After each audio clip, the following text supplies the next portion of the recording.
Congresswoman. I feel like I have to call her that. All right. Well, we happen to be in a neighborhood that is also feeling a lot of change because the next, as many in the press are saying, and clearly many are scared of, the next person to take on the machine and special interests who is calling them out by name, scaring the real estate industry. Can you hear us? The next senator from this district, Julia Salazar.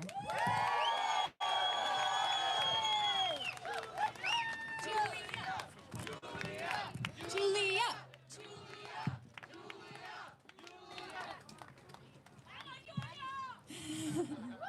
Thank you, Maria. Hi, everyone. Wow, what we are doing here today truly is revolutionary. Wealth and power in this country and in New York State are concentrated in the hands of so few. And those few want all of us to be divided so that it will remain that way. They want us to be divided and distracted because they know that when all of us work together, when we remain focused on our common goal and on this fight, that we can actually win and we can actually create a New York that works for all of us.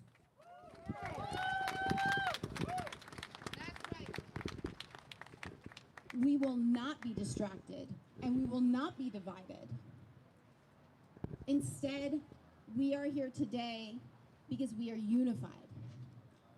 We are unified in our fight to end cash bail.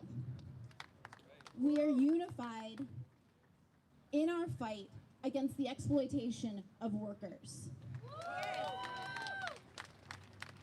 We are unified in our fight to finally give our young people the resources that they need to thrive and to succeed.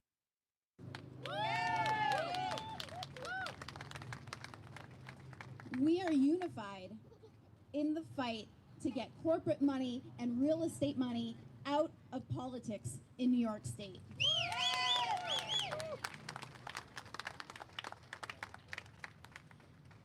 And we are unified in support of this incredible slate of candidates, of female candidates, inspiring candidates who are taking back New York this year.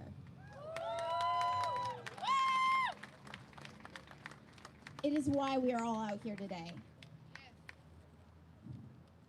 I'm so grateful to see this crowd, to see so many of you continue to show up and do the work that you know, that we all know is needed in order to win on September 13th.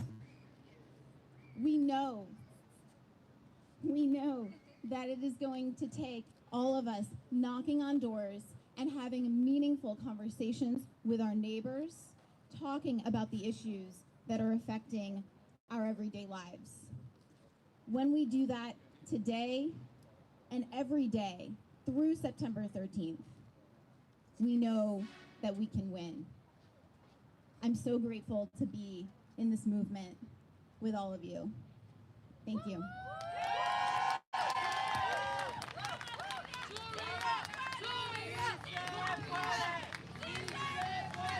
Sí se puede, sí se puede, sí se puede, sí se puede, sí se puede. All right, y'all, how y'all doing? I properly introduced myself before the house party, but my name is Nalini Sanford. I'm the National Organizing Director with the Working Families Party.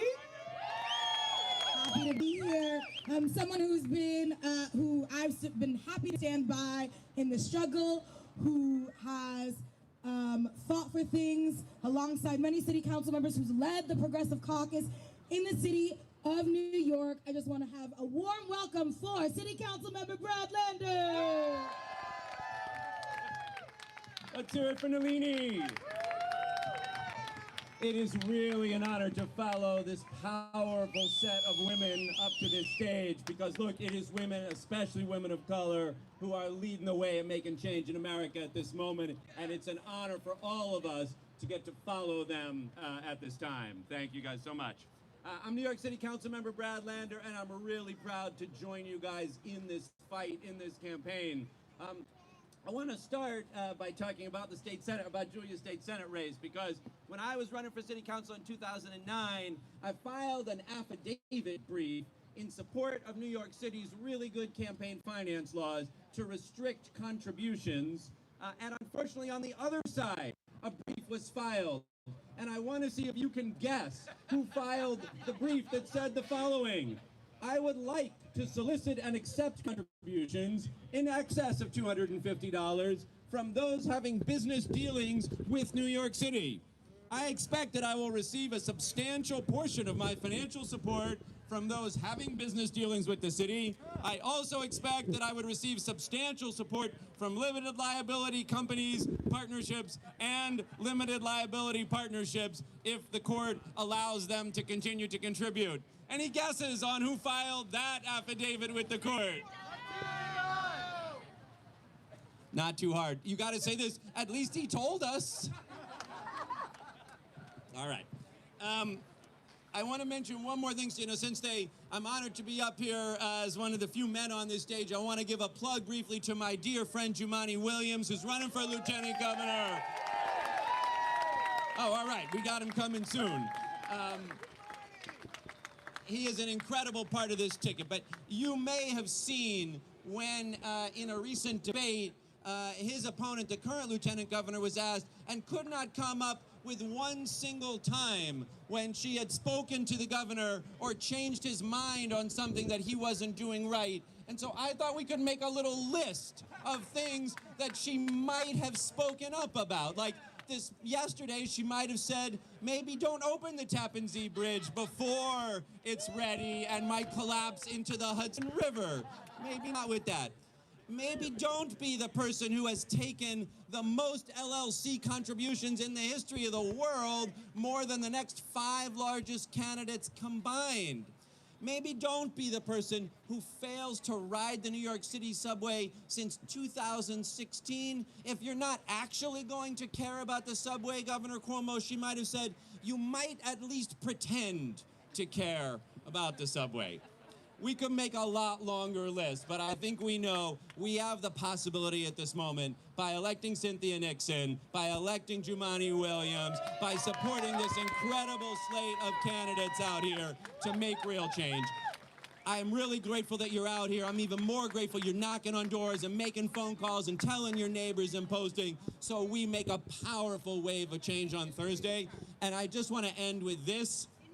You know, we are already winning.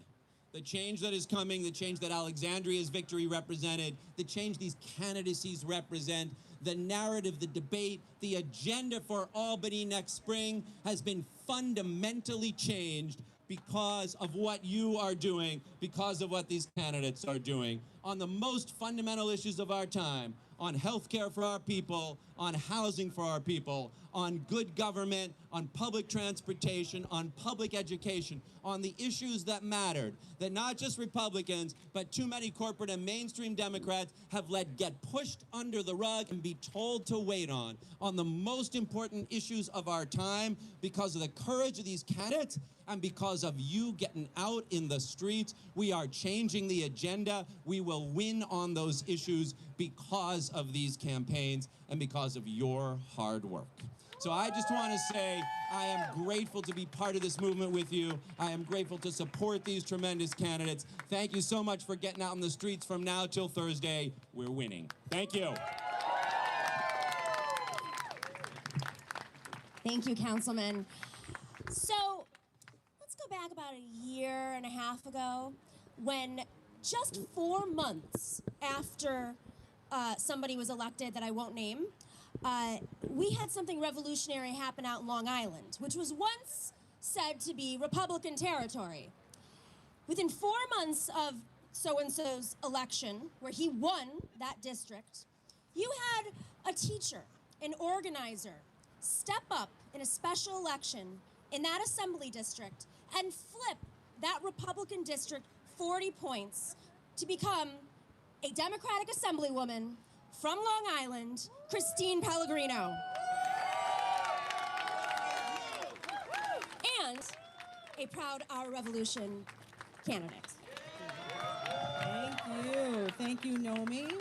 My dear friend, I want to thank the president of Our Revolution, Nina Turner, for being here, coming all the way from Washington to show us the way. I can't be prouder to be here standing in solidarity with my fellow progressives. All the organizing that you have done in this area is instrumental to helping us create and sustain our revolution. And yes, we had a revolution in Long Island last year in 2017 when I ran for the New York State Assembly. I got an incredible amount of support. The work is not over. That was yesterday. And we continue to do the work today. I am proud to stand in a body that passes legislation like the New York Health Act, and I'm a proud co-sponsor of that body. I was a proud co-sponsor of the Women's Reproductive Act. And I'm extraordinarily proud to be able to say that I am running again in this election in 2018, that I have the support of Our Revolution, and that we will continue to make progress to win in November. You know, I can't say enough about how important the work that you're doing. You've heard it here today. We don't just get together to give ourselves congratulations. We get on the ground, because when we organize, we win. So thank you so much. Thank you for being here. I'm so excited for what's happening on across our state on Thursday. And then I invite you out to Long Island to help me win in November. As soon as we get finished on Thursday. Thank you so much.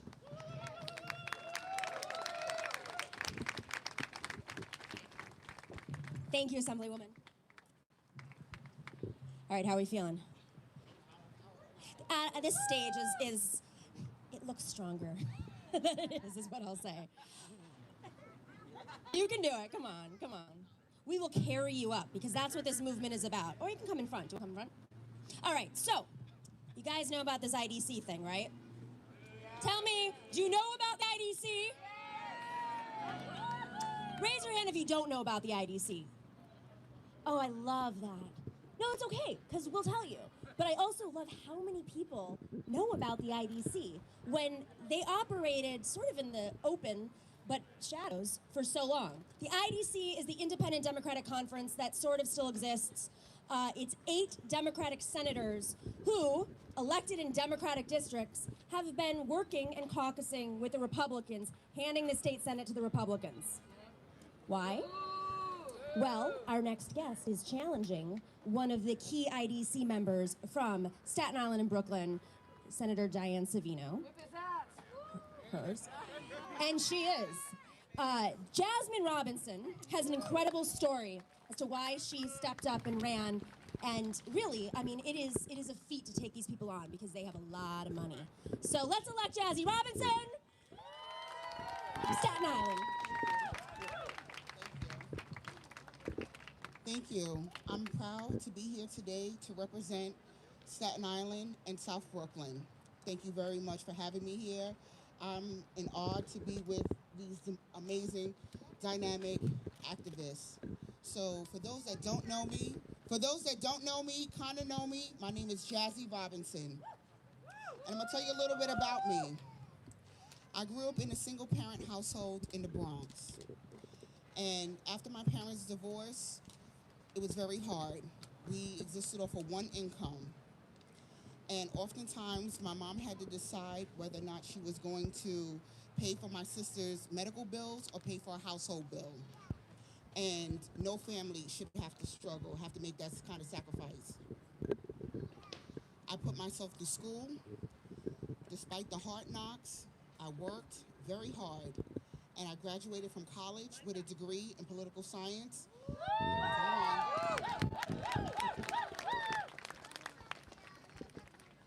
And then I became a legal secretary. Why I entered this race? I entered this race for 2 particular reasons. One, I met Eric Gardner, and that was my friend. and I was going to be robbed, and he intervened and he saved my life. 3 weeks later, I saw him being murdered on the same block where he rescued me.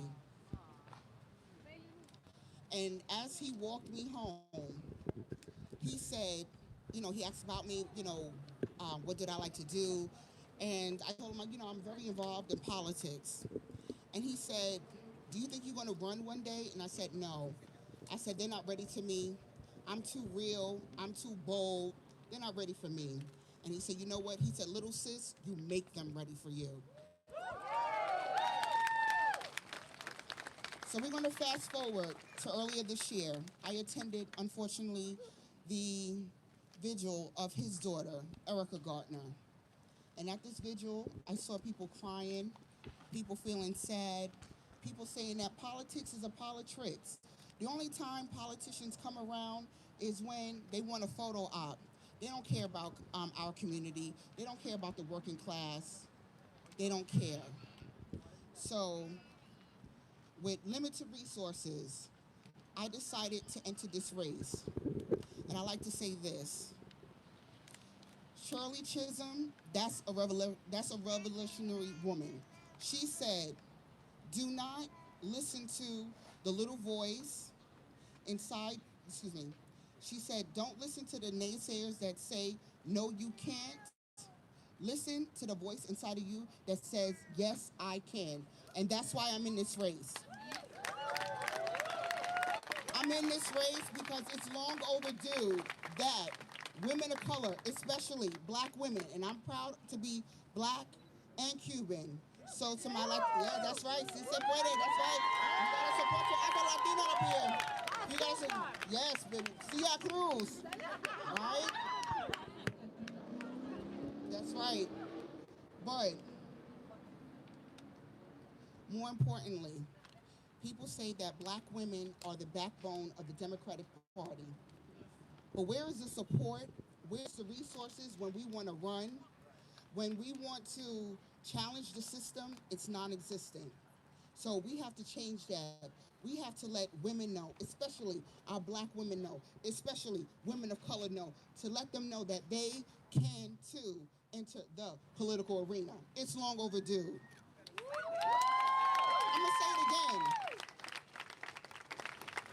It's long overdue that women of color and black women have a seat at the table. And again, to quote Shirley Chisholm again, she said that if they don't let me have a seat at the table, I'm gonna bring a folding chair.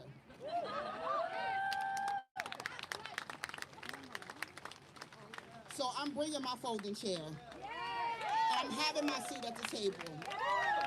Because it's long overdue, the IDC can no longer hold this state hostage. We have to vote all of them out, and Simca Felder. We have to vote them all out. It is time. And you know what the IDC really stands for? I don't care. I don't care that we were getting bigger offices. I don't care that my constituents don't like it. And most importantly, I don't care that we did not allow Andrea Stewart-Cousins the right, the honor to be the leader of the Democratic Party in the state Senate. Shame on you. Shame on you. Say it again. I want to hear you guys say shame on. Shame. Shame on you. Shame on you. Shame on you. Shame on you. Shame on you. Shame on you. Shame on you. Shame on you. Shame on you for not putting into the budget the ending of cash bail. Shame on you for not allowing our undocumented brothers and sisters for having driver's license so that they can feel protected. Shame on you for not fully funding our public schools. What you see is here is me. And like I always say, I'm one, and I can fight, and I'm prepared to fight. But I need all of you beside me like this, because this becomes this. Come on. We gotta let them know we're gonna break down the walls of the establishment. No more big money. No more. Close Rikers. We can't afford to have this inequality that we have in New York State. We are supposed to be a beacon, and we're not. So September the 13th, which is a Thursday, I want all of you to make New York that beacon again. So let's be that beacon. Let's be that shining light that we know that we can be. So what are we going to do September the 13th? I don't believe you. What are we going to do September the 13th? Vote them out? Say it again. And we're going to vote in Jazzy Robinson. We're going to vote in Cynthia Nixon. Jumaane Williams. Julia Salazar.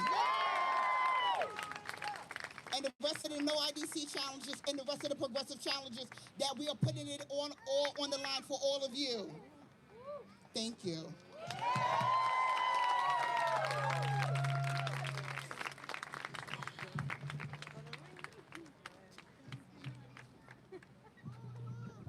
We're going to vote in Jazzy Robinson. One more round of applause.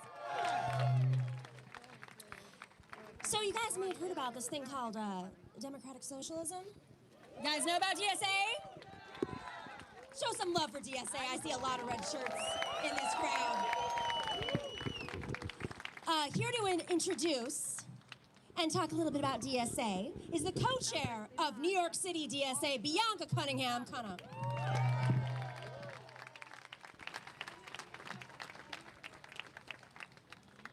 Good afternoon, everyone. How's everybody doing? Is Brooklyn in the house? Hi, everyone. My name is Bianca Cunningham, and I'm the co-chair of New York City DSA. And like so many of you, I'm here today being politicized, being radicalized, not through a class that I took or a book that I read, but rather through my own experiences of navigating this unequal world as a black woman in this country.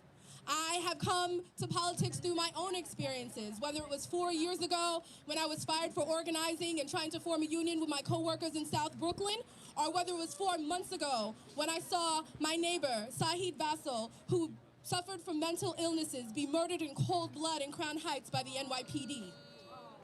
I have a fire in my belly and a voice in my head that says we can't stop and we won't stop. And I know that all of you here today, because we know that things cannot continue as they have. That's right. We've got to make a change. Yes. We are in an extraordinary moment right now, right? Politically, socially. And the reason is because of all of you and others who have been doing the thankless work of organizing behind the scenes. It's because of all of you that we see bold leftist platforms that speak to the needs of real New Yorkers standing up to the corporate strongholds in this city and in this state. It's because of you that we're able to have candidates like Cynthia Nixon and Julia Salazar, right? Jumaane Williams. This is all your work. And I would like to say, from the governor's mansion in Tallahassee to the Queen's Machine in New York, we believe that we will win, and we got them shook, y'all. They're a little scared. But we know that when the ruling class is threatened, that they will fight back, harder than ever before. But that's okay, because we're waiting on them, and we're prepared. We've been doing our homework. The corporate elite wants to fight us, slander us, spread rumors and lies, and they're scared because those of us that they have ignored for so long are coming for them, and we're coming hard. You can bet that they're going to fight harder now than ever before. And what we're seeing now, the attacks on Jumaane, the attacks on Julia, the attacks on Cynthia, this is only the beginning. But we're not going to back down, are we? No! The stakes are too high, and we've been working way too long. That's why we're fighting for candidates like Jumaane Williams, because like us, he refuses to back down. Jumaane Williams has been walking the walk in city council and before for years now.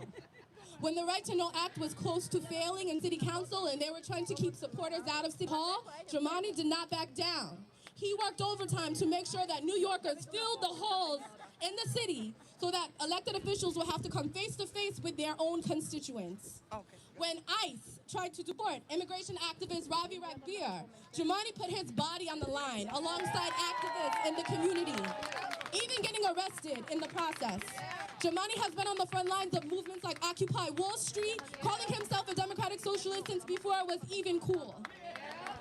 Jumaane is the kind of person that after the cameras go home, he will talk customers out of walking into a Burger King where workers are holding a line for $15 minimum wage and a union. That's right. Again and again, he has stood up to the landlords across New York in the midst of a housing crisis that has covered every corner of our city. Like us, Jumaane knows that a better world is possible, as long as we refuse to back down. The stakes are higher, our opponents' attacks get more ferocious, but the way to build real change still remains the same. One conversation at a time, tenant to tenant, worker to worker, building our vision for a New York that works for the many and not for the few. Jumaane Williams has been a committed member of this movement, and I believe he will continue to be a voice fighting to put the power back in the hands of everyday New Yorkers. You may have seen recently that the New York Times endorsed Jumaane Williams and said he's the best one to go to Albany. But they didn't tell us anything that we already didn't know, right? And they only got a half right, because Cuomo was a no-go, and we're riding with Cynthia Nixon all the way to the end. Friends, comrades, fellow freedom fighters, please help me in welcoming New York State's next Lieutenant Governor, Jumaane D. Williams. What's up, Brooklyn? How y'all doing? So I know I'm in the right place because there's so many powerful women here lifting up all of us. So thank you, Bianca, Julia, Nina, Naomi, Zephyr, Cynthia. When women are moving one direction, everybody move out of the way and we gotta follow them. So thank you so much. And even better, when that lead is women of more color. So thank you so much. Y'all excited? We about to shake up the world, baby. As I mentioned, my name is Jumaane Williams, council member from Brooklyn, but with everybody's help, the next lieutenant governor of the state of New York. I was told not to run for office when I ran for city council because there was an incumbent in the race. They told me I couldn't do it. We did it anyway, and we won. And I've been trying to cause as much trouble as possible on the city council and in this city for the past 9 years.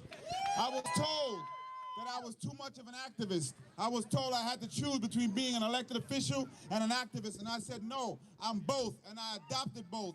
And we showed that you can be a productive activist elected official. And the way the world works, in 2018, every damn politician is trying to show they're an activist, even though I never seen them in these streets with us on the ground talking to people.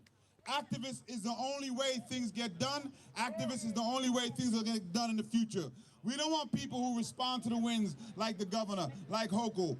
We want people who make those wins. We want people like us on the ground, pushing and shoving. I was appalled in a debate when Kathy Hochul said she was the face of Fight for 15. She said she was the face of the minimum wage increase. She's a liar. Oh, Lord. Since I was there, I know for a fact that she was not the face of Fight for 15. The face of Fight for 15 looked like people who worked in Burger King, people who worked in Wendy's, people who were fighting to unionize, black and brown faces who were fed up and far too long. These establishment Democrats so often tell us about party unity. That usually means activists shut up. No more. We're gonna be as loud as ever because we are tired of you waiting for us to make the issues popular. We are tired of you waiting for us to make bail reform popular, marijuana legalization popular, $15 minimum wage popular. You wouldn't even touch it, and now you pretend like it's yours. Another thing, my opponent loves to complain that she came from a conservative community, and that is why she was endorsed by the NRA. And that is why she voted for concealed reciprocity to bring guns into this community. And that is why she led the fight to prevent undocumented immigrants from getting driver's license. And that is why she said if anybody applied for one, she would turn them over to ICE. I gotta tell you something. I'm tired of people complaining and using the excuse of where they live to harm people and harm other communities. Let me tell you something. This is where race and class sometimes come in. I come from a Caribbean community. The Caribbean community has been socially conservative on issues for many years. I come from the church. The church has been socially conservative on issues for many years. I have never voted against the people. I have never done anything. I have always made sure to lift up the voice of everybody, whether it's reproductive rights, the LGBT community, black and brown folks. Where you live and where you come from is not an excuse to harm people. It is not an excuse not to provide leadership. True leadership is not following. True leadership is showing the way and saying, everybody come with me. I don't want to hear about where you came from. I want to see what you did. I want to see how you voted and who supported you. Listen to me. The whole world is watching New York State. That is not an exaggeration. We got the orange man in the White House, and the whole world is watching what's going to happen. And they're looking at New York State. I'm running for lieutenant governor because until about a month ago, you had no idea who the lieutenant governor was. I'm running for lieutenant governor because I know that every Republican is not a bigot, but every bigot voted for Donald Trump. And I say that because we don't have the Donald Trump because of those bigots. They did what they were supposed to do. We have Donald Trump because of the Democrats who refused to adopt the message that would have protected us, irrespective of what candidate they chose. And that's why on September 13th, I adopted a slogan from Nina Turner, any blue just won't do. Those Democrats who are talking the talk now, if they were there before, we wouldn't have this orange madness. But thank God there are people who are running on September 13th who are going to save this state, who are going to save this country. Not because of us, because everybody behind me who's coming out to the polls on September 13th, we're going to show them where the fire is. Mic check. Mic check. Mic check. I know for a fact the blue wave is coming. I know that because I am the blue wave. I am the blue wave. Let's get it done. I'm going to say it's time. You said let's go. It's time. It's time. It's time. Yeah, yeah. Don't go nowhere. Brother J.W. did that. So we gonna say this together. Any old blue. Any old blue. Just won't do. Any old blue. Just won't do. Ooh, baby. I don't know about y'all, but I'm feeling some type of way. I'm feeling like New York, we can do this thing. We got Brother Williams. We got Sister Cynthia. We got Sister Zephyr. Baby, we gonna do this thing. And even though we got revolutionary women, it's good to have some revolutionary brothers right by our side.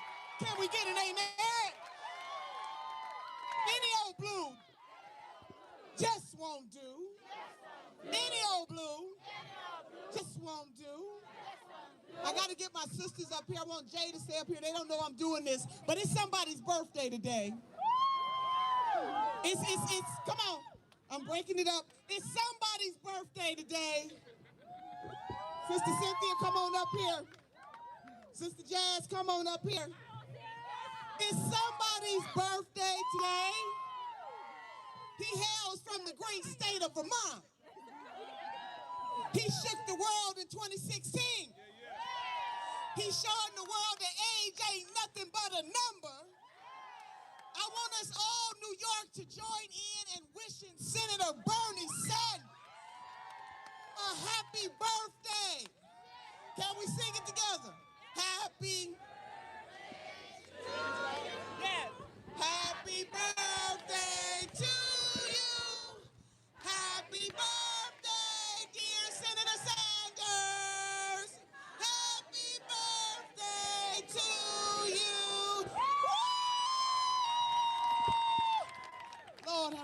messed up the whole program. Lord have mercy. Who's next? Day 2. Happy birthday to you. Happy birthday. Happy birthday to you. Happy birthday to you. Happy birthday.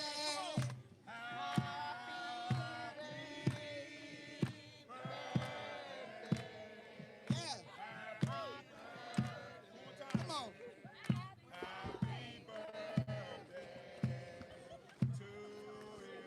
Happy birthday, Senator Sanders from New York. From Brooklyn, baby. And many more.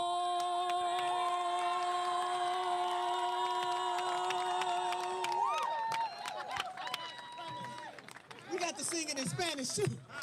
Come on, somebody. Oh, yeah. That's next. Oh, yeah. We got to. Okay. Where we at now? I love you.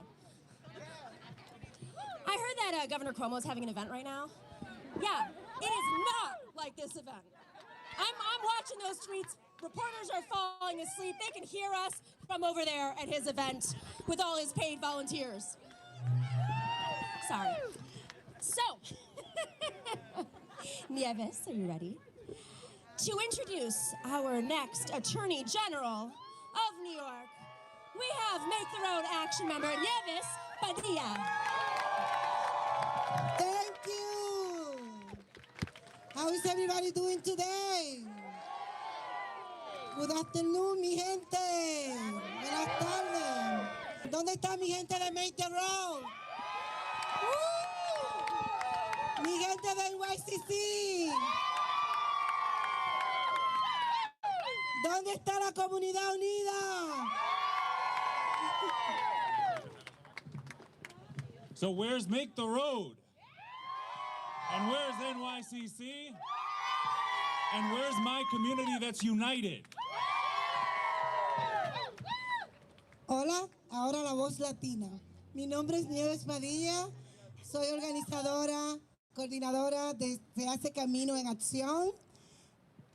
My name is Nieves Padilla. I'm a Brooklyn coordinator with Make the Road Action. Y resido en el estado de Nueva York por 43 años. And I'm a resident of New York for 43 years. Pero hoy estamos aquí en este momento para darle el último empuje, ¿verdad? Para llegar a nuestra victoria el jueves 13. We're here today to give the final push towards victory on Thursday, September 13th. Tengo la responsabilidad hoy de presentar a alguien que quiero compartir un poquito más lo que todos sabemos, ¿verdad? Necesitamos enforzar nuestras leyes laborales, abolir la ICE, asegurarnos que Wall Street y los real estate haya un control y justicia.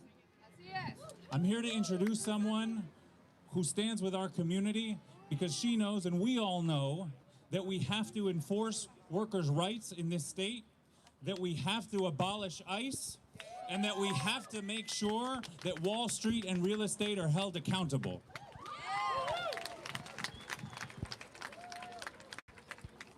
Obviamente, todos saben, soy una mujer negra, soy latina, soy madre, soy clase trabajadora. I'm a black woman, I'm a Latina, I'm a mother, and I'm a working class person here in New York. Pero también entiendo los principios, los valores y la responsabilidad y la transparencia legal. And I understand principles, the values that guide us, transparency, ¿y cuál fue la responsabilidad? And legal responsibilities that are so critical. Yo he escogido mi candidata que nos va a representar transparentemente a enforzar las leyes en un lugar donde todos estamos esperando. I have decided who I'm going to support. We need somebody who is going to transparently enforce the laws somewhere that needs it so badly. Una persona justa, una persona que cree que la raza que existe es la raza humana y que va a tratar a todo el mundo igual, con respeto y dignidad para todos.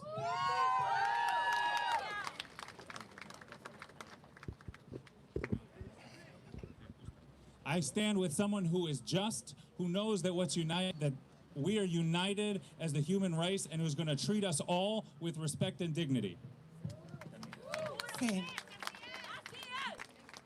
Bueno, alguien quiere que hagamos una consigna. Yo voy a presentar mi candidata, pero antes yo quiero que todos los que hemos dicho, ustedes me digan si se puede. ¿Se puede? Sí se puede. ¿Se puede? Sí se puede. ¿Se puede? Sí se puede. Entonces, ayúdenme a darle la bienvenida a la candidata y a la próxima fiscal general, Zephyr Teachout. Help me to welcome our next Attorney General, Zephyr Teachout.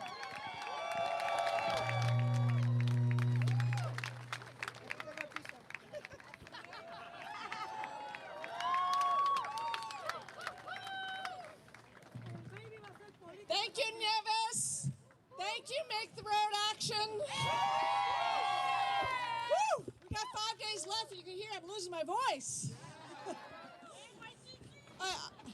Thank you, New York Communities for Change.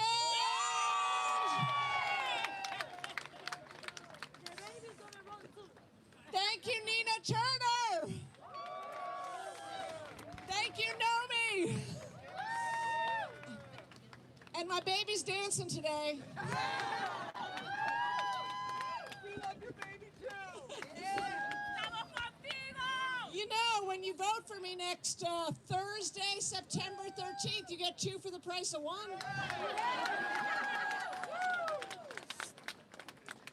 My name is Zephyr Teachout, and I am running to be your next Attorney General.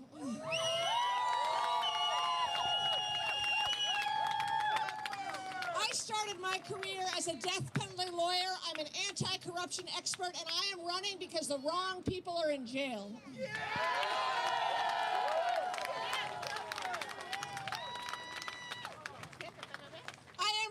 Take on the corruption and bigotry and lawless of the Trump administration, and you know it. Because I sued him 3 days after he took office, and I'm not going to stop. Let him continue to tear our families apart. And I am also ready to take on the corruption in Albany. I am so proud to be a revolutionary woman. Taking on the old boys club in Albany that has led to so much inequality and suffering in this state. And I am ready to investigate and prosecute corruption in Albany from the minute I take office.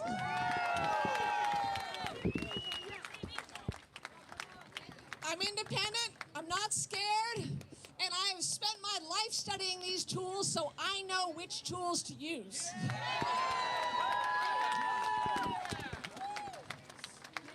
But there's some other people, other institutions we have to talk about. We have to talk about New York City real estate. Because New York City real estate has tried to buy New York politics for too long, and we are not going to let them keep doing it. I don't take any real estate corporate money. Because I want to investigate lawlessness in the real estate industry, not work for them. Investigate tenant harassment, investigate tax fraud, investigate money laundering, and not take their corporate PAC money. And they know how powerful the New York Attorney General's office is. You know how we know? They've invested in all the other candidates running against me. And I'm the only one not taking their money. And they're running scared because we've got a lot of momentum. We got the New York Times and the Daily News and the Buffalo News and the Nation and Our Revolution and NYCC and Make the Road Action.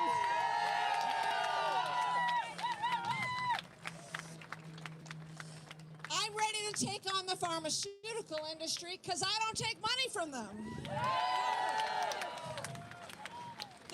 Drug prices are too high, and it is literally killing people, and their deceptive practices are pushing the drug epidemic, and it is literally killing people, and we have to use every tool available to take that on.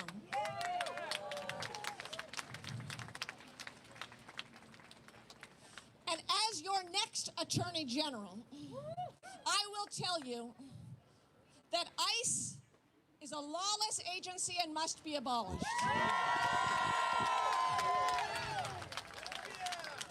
And when ICE agents break the law in New York State, we are going to be clear that no one is above the law. There's no immunity for Donald Trump, and there's no immunity just because you're in law enforcement. The rule of law applies to everybody. And so the wrong people are in jail. I want to do a lot more white-collar crime. And then fight to end mass incarceration, end cash bail, discovery reform, second chance sentencing, parole reform. But there's something even deeper here, and this is why it's so exciting to stand with so many revolutionary men, so many revolutionary women. We actually have to change the whole way that we're thinking about criminal justice. It's deeper than these legal changes. When we have 700,000 people in this country who are sitting in cages without having been found guilty of something, that's not law. That's the opposite of law. That's unfair. It's unfair. Yes. And I believe in the radical rule of law. Yes. And the radical promise of law that we have not seen but must aspire to is that every person, regardless of the color of their skin, the debt they carry, the addiction problems they may face, Have their right. every person should be equal in the eyes of the law. That's right. All have their right. And so when Donald Trump tries to tear apart the law, we don't need to just resist Donald Trump.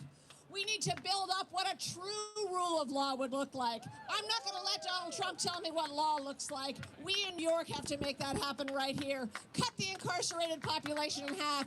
Have real police accountability. Have real prosecutorial accountability. Lock up Donald Trump. Lock him up and beat him.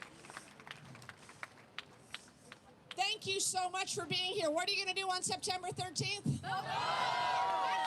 How many people are you going to bring out to vote? Raise your hands. Now count on your fingers those 5 people that you're going to bring out to vote. Every day between now and then. We got big money coming to all these revolutionary women. And we got to fight it with all our hearts, all our shoe leather, and all our hope and love. Thank you so much.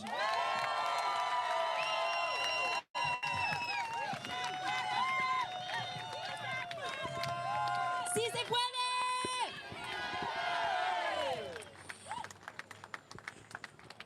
I have the honor of introducing one of the earliest supporters of Senator Bernie Sanders when he ran for president. Not many people would step up and support him. The next speaker was one of the few who had the courage to stand up for what Senator Sanders stands for: economic justice, social justice, equality for all. And that's hard to do when you got the machine of New York at your back. But we saw what that started, and we are so grateful to Councilmember Carlos Menchaca.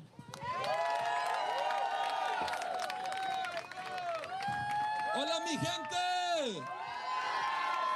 You are so fired up, you're beautiful, and you are the defenders of democracy. Are you ready for the 13th? Are you ready for Thursday? My name is Carlos Menchaca, and I'm your New York City Council member right here in Brooklyn, representing Sunset Park and Red Hook. Now, what we have to do on Thursday, our election day, is take out some incumbents. Are we ready to take out some incumbents? Are you ready to slay some dragons? And there's a way to do that. You see, when I became council member in 2013, we took out an incumbent, an 11-year incumbent, entrenched. They had more money, we had more people power. And so what I'm going to be asking you here today, you heard from Jumaane, you heard from Zephyr, you heard, and you're going to hear from Cynthia. This is the dream team that we need in Albany to fix our subways. This is a dream team that we need to ensure that all families, including our immigrant families, are protected. So what I'm going to ask you to do today is to commit to take the day off on election day. Are you with me? Will you take that day off?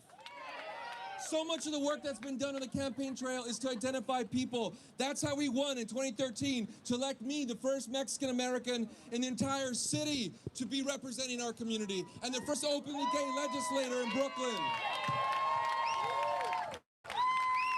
And we need to elect the first queer woman to run our state, Cynthia Nixon.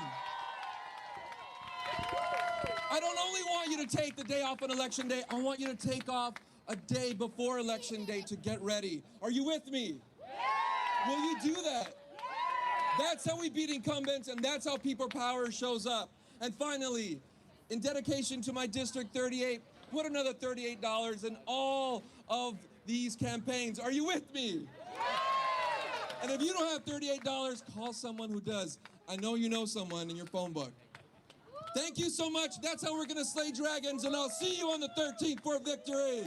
Thank you. Si se puede.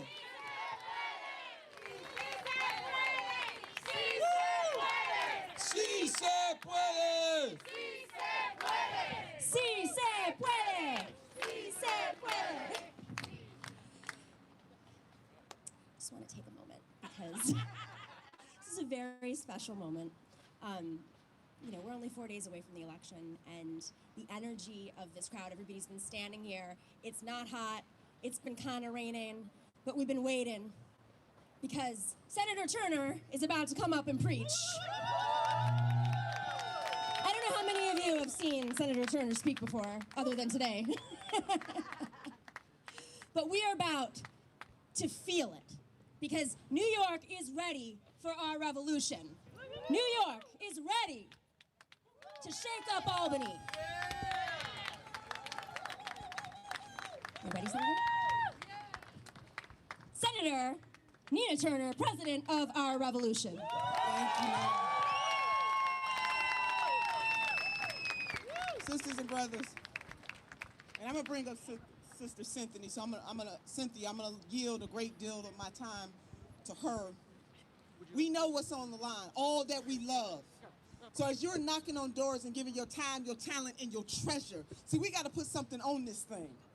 It's not just the women and the men who stood here today to talk about why they are running for these offices. It is because of you, and the power that they hold and that they will hold is your power. You don't owe any elected officials or future elected officials anything. They owe you. It's your power.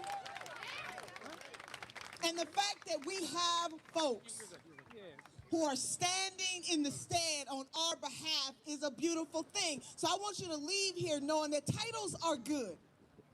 They get your phone calls returned. They get you in the room. What we are tired of is electing folks to office who, once they get in the room, they forget who they're supposed to be standing up for. So only all that we love is on the line. That's all. And for some of you, you are here because you care about the environment. For others of you, it's racial justice. For others of you, it's income and wealth inequality to make this system more equal, that we understand that it is rigged. And as the workaday people of this country, as my brother Jim Hightower often calls us, we don't begrudge anybody wealth. But what we are sick and tired of is greed and exploitation at the expense of the working people of this country. That's what we're tired of.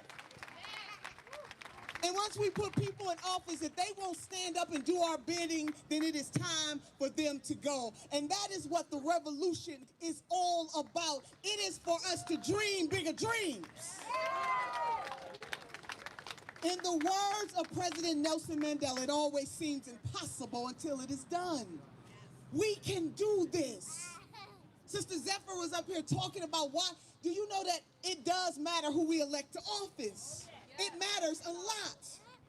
And so, New York, we are counting on you to send a message to this country that a new day is coming, that a new day is upon us, that the women and the men who are standing in the ready position on our behalf, that we yield our power to them temporarily to do our will. Only all that we love is on the line. And so, with that, my heart is heavy, but it's full of joy. Because we got a sister. We got a whole bunch of sisters, but we got a sister who decided to stand up and say, I'm running to be the next governor of the great state of New York. She reminds me of the words that Congresswoman Barbara Jordan once said when she said, what the people want is simple. They want an America as good as its promise. What the citizens of New York want is simple. They want a New York as good as its promise. They want a subway system. See, our sister, she rode the subway. They want a subway system as good as its promise with the taxpayers' dollars so that the working class people of this state don't have to work all day to get to work or to get to the daycare, to get wherever you got to go. That's what they want. They want a system that does not lock up black and brown and poor people in a way that they don't do to other folks. They want a system that is fair. They want a governor who understands that poverty is not a crime and that that governor can use their power to level some playing fields and to make some crooked paths straight. They want a governor who's willing to sit and have conversations with everyday people to understand what they need. They want a governor that's going to bring the fierceness. They want a governor that believes in the people. They want a governor who understands that she is a public servant and that she who is greatest among us will be the servant. They want a governor who understands that what the people want, you just want a New York that works for you. It is a sin and a shame that people who've been born in this state are priced out of living in certain parts of this state. They want a governor who won't sell out to corporate interests. They want a governor who understands that they answer to the people with these hands. See, many hands make for light work. We're going to do this thing, New York. You must do this thing because only all that we love is on the line. So I want you to join me in giving a hand clap of praise and uplift to our sister who is entering the arena because she understands that all that we love is on the line. Give it up for Sister Cynthia. All that we love.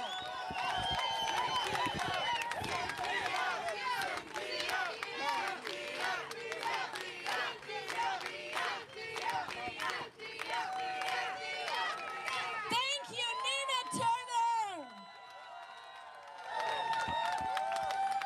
Thank you, our revolution. Thank you, New York Communities for Change. Thank you, Make the Road. Thank you, Nomi, and thank you, Nalini, and thank you, all of you, for being here today. I am Cynthia Nixon, and I am running for governor of New York State.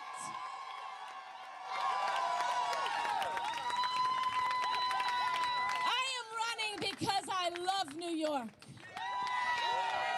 And because I know we could do so much better for all our people here. I'm running because New York has had 56 governors and not one has been a woman, and I think it's time to change that.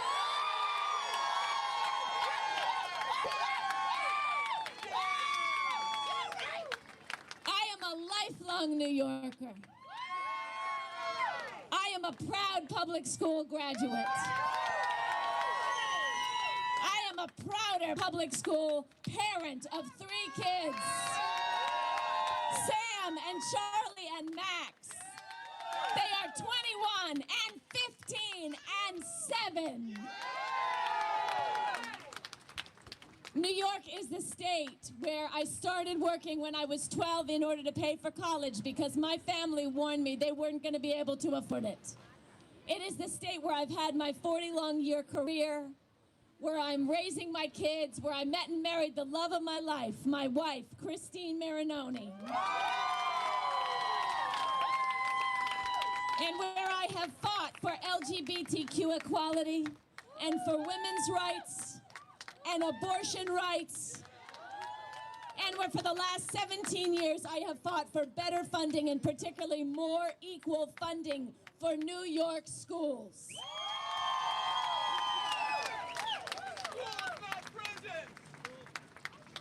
And this is an event that's so much about women today and the power of women and the power of women standing up and standing together. And so I have to tell you that the reason that I'm here standing in front of you, the reason I'm able to do it is because of my mother. It's because of the way she loved me and because of the way she believed in me, and most especially because of the way she taught me to fight. When I was little, my dad was very troubled, and my home was a scary place. And my mother was the opposite of those parents who say, we stayed together for the children. My mother said that if I hadn't been born, she probably never would have left. But she watched me, and she saw the effect that my dad and our home were having on me. And one night she found the courage and the strength inside herself to draw a line in the sand and to tell my dad that he had to go. And when she did that, she saved me. And when she saved me, she saved herself. And she and I moved to a 1-bedroom, 5-flight walk-up, just the 2 of us. And it was hard sometimes, but it was so much better. And we'd been there maybe 3 years. And she came to me one day very, very agitated, and she said she'd been suspicious about the rent that we had been paying, so she had investigated. And she discovered that the landlord had been lying to us ever since we moved in. And she was so angry that he had been cheating us when the rent had been so hard for her to come by. But the thing that I most remember was how proud she was of herself, that she didn't take his word for it, that she trusted her own intuition. And I will tell you what she did. She held him accountable. She held him accountable retroactively. She got our rent reduced, and she got our money refunded. And every moment in my life when I have stood up, including right now, it's because my mother showed me that I could, and because my mother showed me that I had to. And for me, there was no more pivotal moment than when I stood up, than when my oldest child, Sam, entered kindergarten 17 years ago. And I walked into the school, and because of budget cuts, that school had cut the assistant principal and the art teacher and music teacher and 2/3 of the paraprofessionals. And I was so angry for Sam, and I was so angry for every kid in that building. And I ran into a mother that I knew in the halls who told me that the cuts were citywide and that there was a protest happening and we should go. And I thought to myself, so this is how deep the cuts are in my kids' school on the Upper West Side of Manhattan. What are the cuts like in Brownsville?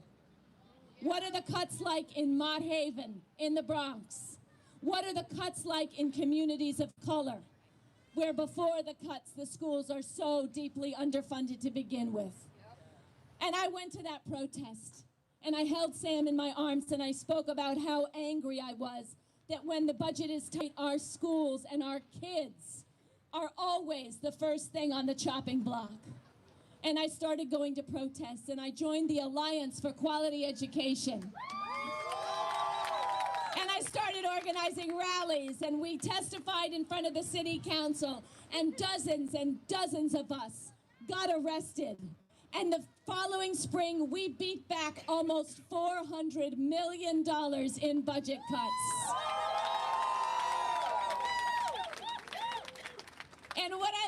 that year was that sometimes you can fight harder when you fight for your kids, but when you fight, when you join together with all parents, all mothers especially, across the system, and you fight for all your kids together, you are a mighty force.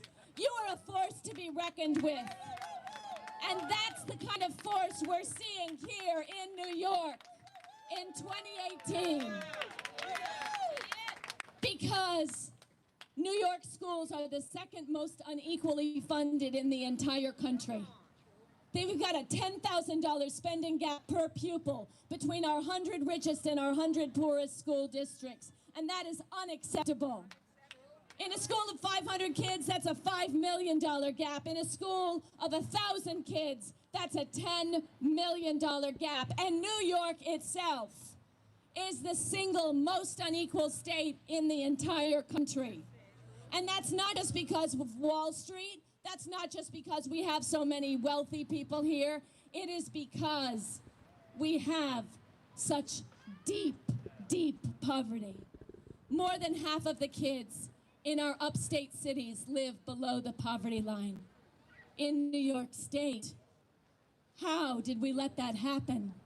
And how can any of us know that fact and not be fighting every day to change it? Syracuse has the single most concentrated Black and Latino poverty in the entire country, in New York. And this kind of inequality, it doesn't just happen by its own. It comes from choices. It comes from choices to slash taxes on the super rich and the super connected and slash services and opportunity on everybody else. And it is the kind of choice that we're used to seeing made by Republicans like Donald Trump. But for the last 8 years, it is the kind of choice that we have seen made over and over and over again by our governor, Andrew Cuomo. I voted for him. Maybe some of you did too. I voted for him 8 years ago because I remembered his dad. And because I believed that he was a Democrat the way he said he was. But what happened?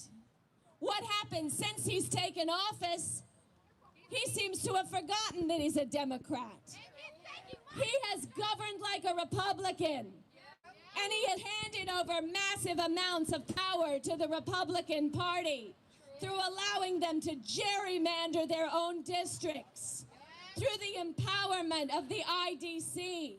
Through the IDC, he has handed over control of the New York State Senate to the Republican Party. And what that means is we haven't passed the New York Dream Act. We haven't passed the Reproductive Health Act or fully funded our schools or done campaign finance reform. But he's also governed fiscally like a Republican. There's a reason that the Koch brothers gave him $87,000 when he first ran in 2010. They knew that his policies were going to benefit billionaires like them and corporations like theirs, and he has done them proud. From the moment he entered office, he has slashed taxes on corporations, on banks, on everybody earning more than $300,000 a year. Andrew Cuomo has balanced our state budget on the backs of our children and our elderly and our economically disadvantaged. I am running for governor because I know that we can have a New York that works for all of us. I am running because I am tired of fake corporate Democrats that aren't going to lift a finger to enact change unless their donors say it's okay. Andrew Cuomo has raised $36 million to fight this campaign from corporations and the super rich and people he has appointed to office. 0.1% of that money has come to him in small dollar donations of $200 or less. And what that says to me is that if you're an everyday New Yorker, the chances that Andrew Cuomo is going to care about you and your needs are 0.1%. This campaign is not accepting a dime in corporate contributions. This is a campaign that cannot be bought. This is a campaign that belongs to the people of New York. I am so proud of the fact that we received more small dollar donations in the first day of our campaign than Andrew Cuomo has received in 7 years.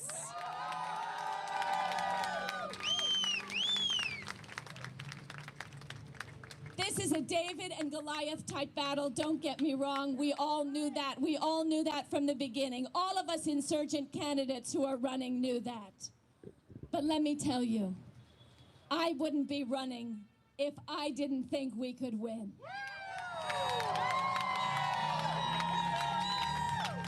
4 years ago when Zephyr ran,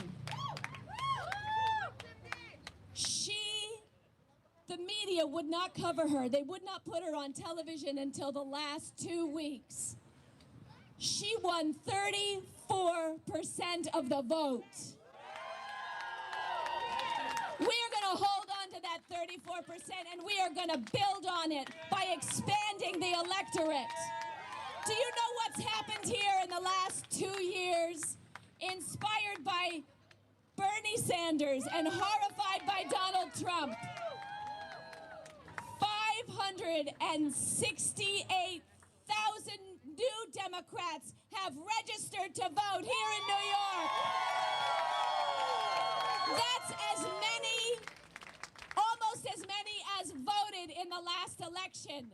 And that's why we're seeing the upsets. That's how Alexandria Ocasio-Cortez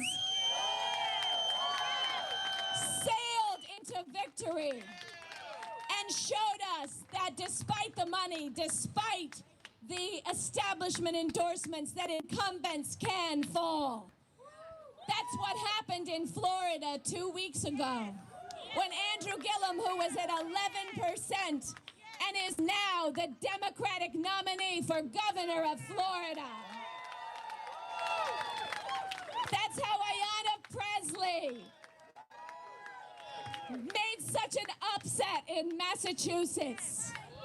They didn't see us coming, but I can feel it, can't you?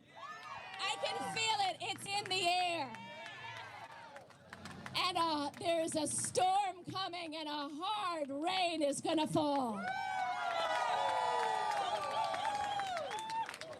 And when we come together, we can have a New York that works for all of us. We can have an MTA that actually functions and gets people where they want to go.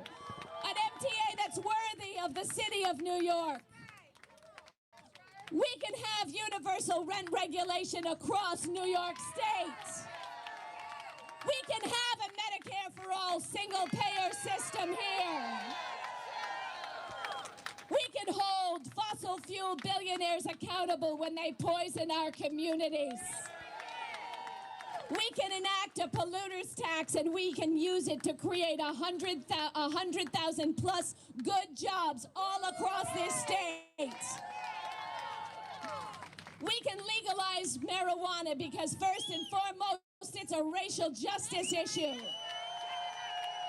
Because 80% of the people arrested for marijuana are black or Latino. Despite the fact we all use marijuana at the same rates.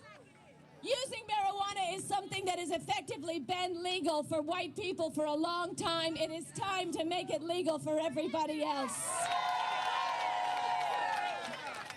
But it's just the beginning of the justice reform we need here.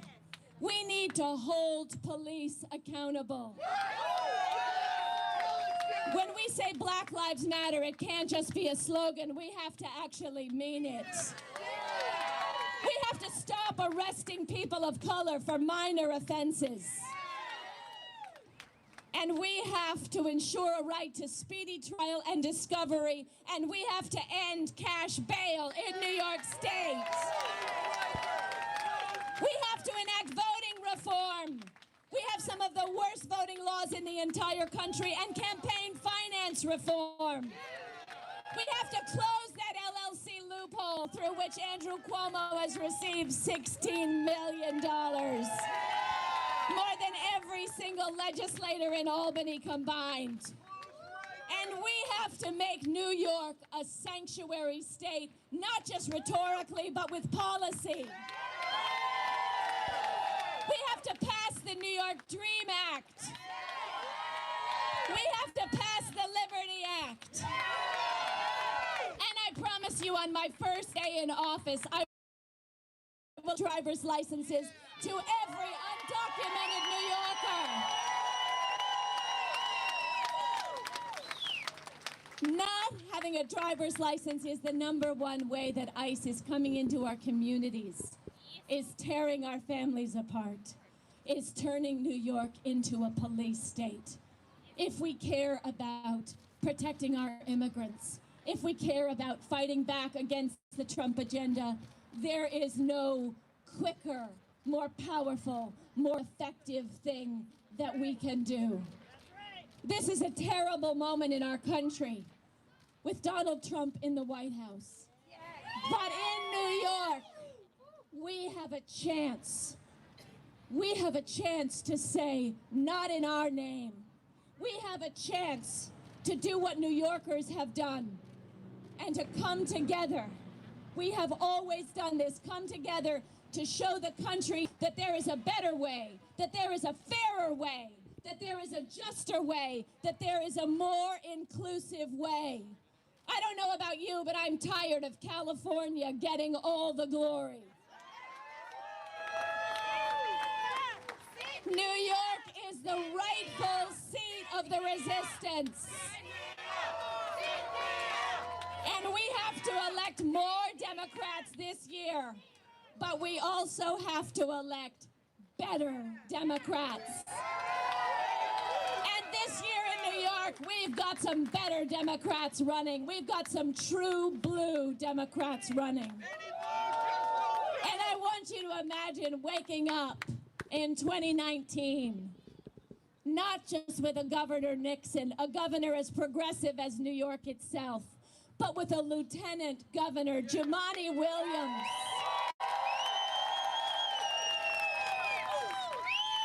With a Lieutenant Governor who has staked his career and staked his life on fighting for working people, on fighting for police accountability, on fighting against stop and frisk, on fighting for affordable housing for all New Yorkers, who has put his body on the line time and time again. That's the kind of lieutenant governor we need. Not just a yes man to the governor, but a fighter and an advocate for the people of New York.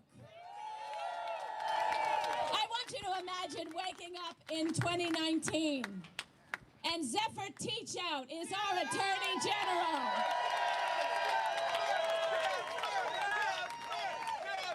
Zephyr, who is unbought, unbossed, and uncorruptible.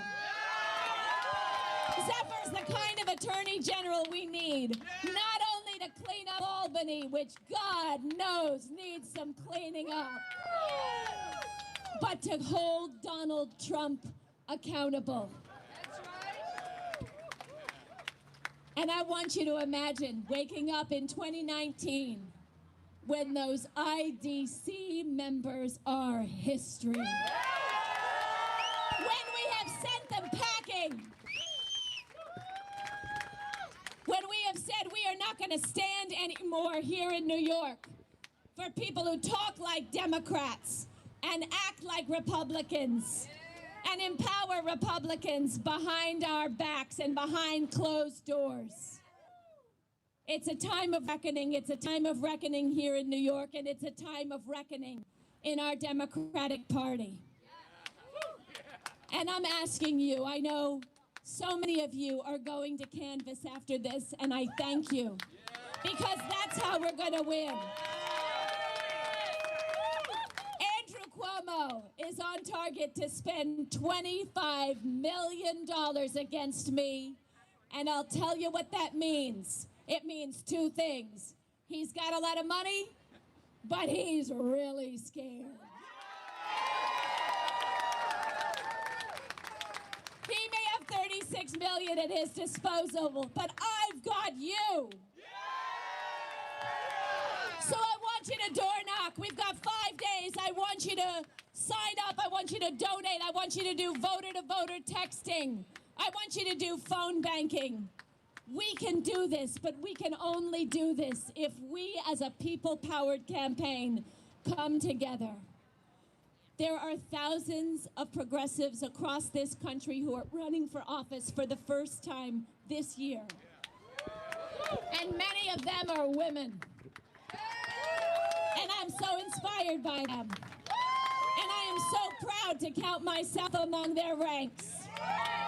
I'm Cynthia Nixon, and I am running for governor because I love New York. I love all of New York. And I know you do too. And that's why I'm asking for your vote. And I want you to repeat after me. I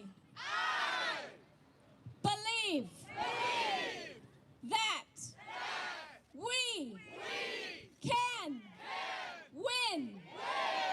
I believe that we can win. I believe that we can win. I believe that we can win. I believe that we can win.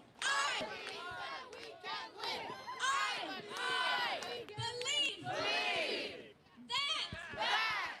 we can win when we do it together. Thank you. Thank you. Look at all the top candidates. Let's hear it for Cynthia, Nina Turner, Jumaane Williams, and Zephyr. Wait, we can only, yes! This is your next top of the ticket in the state of New York. It's Friday night. You got it? All right, let's get another photo. Yeah. Cynthia. Hey, hey, ho, hey, ho, hey, hello, hey, ho. Yeah, let's hear it. Give it up one more time. Thank you.